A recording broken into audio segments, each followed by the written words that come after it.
Bonjour, mon équipe en marketing social, donc moi, Jonathan, Michael, Renaud, Antoine et Jules, a pour mandat de répondre à la question suivante. Le marketing peut-il jouer un rôle dans la perspective d'un monde meilleur? Donc dans cette vidéo, on va répondre à l'aide d'arguments concis et précis à cette question, mais avant, on va aller voir d'autres personnes qui ne sont pas en cours de marketing social, des personnes qui ne sont pas à l'université pour avoir des pensées et leurs opinions qui sont un peu en dehors de ce que nous, en tant qu'étudiants en marketing social, pensons sur cette question. Oui, je pense que le marketing peut amener des perspectives d'un monde meilleur. Le marketing, c'est de la communication. On peut partager un message avec un grand nombre de gens, ce qui nous permet de mettre de la lumière sur des problèmes de société, et que ce soit l'écologie, les inégalités sociales ou autres, et d'y mettre un terme un jour. Je pense qu'individuellement, c'est quelque chose de très positif, puisque ça permet de cibler ce que tu as besoin au quotidien, donc améliorer ton mode de vie. Mais en général, ça pousse à la surconsommation, donc ça fait en sorte que les personnes achètent des choses qu'ils n'ont pas nécessairement besoin, et avec tout le transport, etc., ça fait plus de pollution. Donc, ce serait négatif pour la planète en général, mais positif pour l'individu. Maintenant, pour la part de notre équipe, nous croyons que oui, le marketing peut jouer un rôle dans la perspective d'un monde meilleur et on a trois arguments principaux pour expliquer notre raisonnement. D'abord, il y a bien évidemment l'aspect sensibilisation du marketing. Ensuite, nous croyons que les gens en marketing ont plus de compétences pour aider dans les changements d'habitude que par exemple les gouvernements.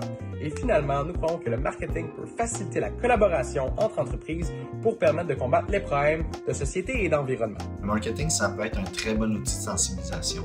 On l'utilise déjà pour cerner les besoins de la population, leur offrir une solution adaptée et leur laisser savoir que cette solution-là existe grâce à la communication. Tout ça grâce à un ensemble de stratégies, de méthodes et de tactiques basées sur les sciences humaines.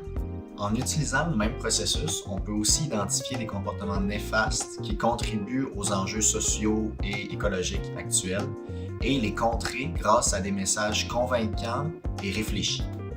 Avec une fréquence et une portée suffisante, ces messages-là peuvent même aider à faire évoluer les normes sociales et faire un impact beaucoup plus grand qu'un simple changement de comportement.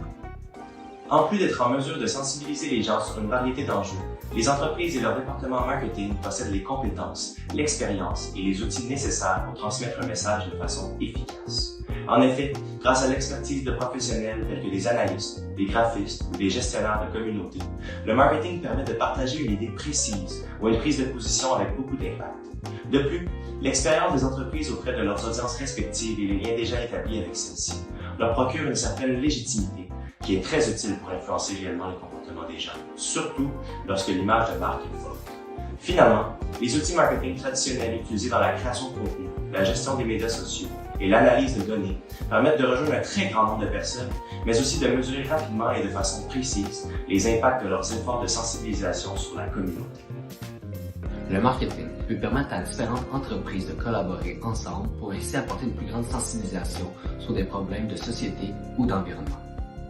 Le marketing peut être perçu comme une plateforme qui sensibilise le public sur différents sujets, mais celle-ci encourage également d'autres entreprises à suivre des initiatives communes.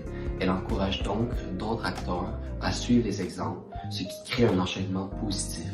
Ces différentes collaborations commerciales sont très utiles car elles unissent leurs forces. En effet, ils touchent un plus grand public et amplifient leur message. Celles-ci vont utiliser soit leurs ressources, leurs efforts ou simplement leur image.